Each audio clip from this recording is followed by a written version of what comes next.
ತುಮಕೂರಿನಲ್ಲಿ ಆಟೋ ಚಾಲಕನೊಬ್ಬ ಮಾನವೀಯತೆ ಮೆರೆದಿದ್ದಾನೆ. 4 ಲಕ್ಷ ಬೆಲೆ ಬಾಳುವ ಚಿನ್ನಾಭರಣವಿದ್ದ ಬ್ಯಾಗ್ ಹಿಂತಿರುಗಿಸಿ ಪ್ರಾಮಾಣಿಕತೆಯನ್ನ ಮೆರೆದಿದ್ದಾನೆ.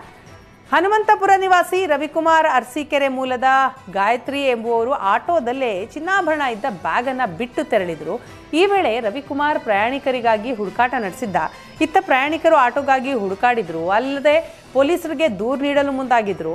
ಅದೇ ಸಮಯಕ್ಕೆ ಠಾಣೆಗೆ ಚಿನ್ನಾಭರಣ ಒಪ್ಪಿಸಲು ಆಟೋ ಚಾಲಕ ಬಂದಿದ್ದಾನೆ.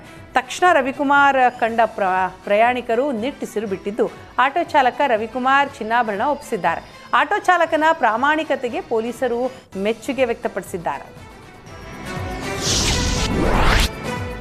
ಕೊಪ್ಪಳದ ಸಾಣಾಪುರ ಬಳಿ ವಿದೇಶಿ ಮಹಿಳೆ ಹೋಟೆಲ್ ಮಾಲೀಕರ ರೇಪ್ ಪ್ರಕರಣಕ್ಕೆ ಸಂಬಂಧಿಸಿದಂತೆ ಮತ್ತೊಬ್ಬ ಆರೋಪಿಯನ್ನ ಪೊಲೀಸರು ಬಂಧಿಸಿದ್ದಾರೆ.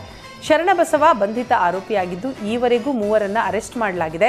ಆರೋಪಿ ಶರಣಬಸವ ಕೃತ್ಯ ಬಳಿಕ ತಮಿಳುನಾಡಿನಲ್ಲಿ ತಲೆಮರೆಸಿಕೊಂಡಿದ್ದ. ಮೊಬೈಲ್ ನೆಟ್ವರ್ಕ್ ಟ್ರೇಸಿಂಗ್ನಲ್ಲಿ ಆರೋಪಿಯ ಗುರುತು ಪತ್ತೆಯಾಗಿದ್ದು ಮಲ್ಲೇಶ ಚೇತನಸಾಯಿ ಬಳಿಕ ಶರಣಬಸವನನ್ನ ಗಂಗಾವತಿ ಪೊಲೀಸರು ಅರೆಸ್ಟ್ ಮಾಡಿದ್ದಾರೆ. ಈಗಾಗಲೇ ಪೊಲೀಸರು ಮಹಜರ್ ಮಾಡಿದ್ದು ತನಿಖೆ ಮುಂದುವರೆಸಿದ್ದಾರೆ.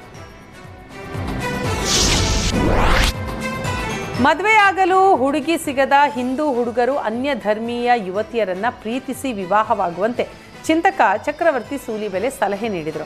ಮಂಗಳೂರಿನಲ್ಲಿ ಕೊರಗಜ್ಜನ ಆದಿಕ್ಷೇತ್ರಕ್ಕೆ ನಮ್ಮ ನಡೆ ಕಾರ್ಯಕ್ರಮದಲ್ಲಿ ಮಾತನಾಡಿದ ಸೂಲಿಬೆಲೆ, ಮತಾಂತರ ಆದವರನ್ನ ಮತ್ತೆ ಘರ್ ವಾಪಸಿ ಮಾಡುವ ಪ್ರಯತ್ನಕ್ಕೆ ಹಿಂದೂ ಯುವಕರನ್ನ ತರಬೇತುಗೊಳಿಸಿ ಹುಡುಗಿ ಸಿಗದ ಹಿಂದೂ ಹುಡುಗರು ಅನ್ಯ ಧರ್ಮೀಯ ಯುವತಿಯರನ್ನ ವಿವಾಹವಾಗಿರೆ.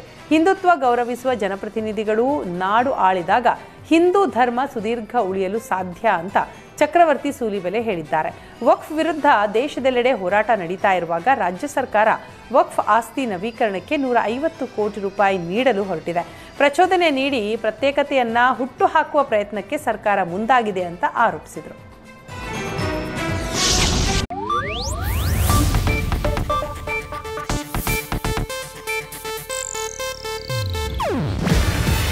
ಇದು ಏಷ್ಯಾನೆಟ್ ನ್ಯೂಸ್ ನೆಟ್ವರ್ಕ್ ಪ್ರಸ್ತುತಿ. ನೀವು ನೋಡ್ತಿದ್ದೀರಾ ಏಷ್ಯಾನೆಟ್ ಸುವರ್ಣ ನ್ಯೂಸ್.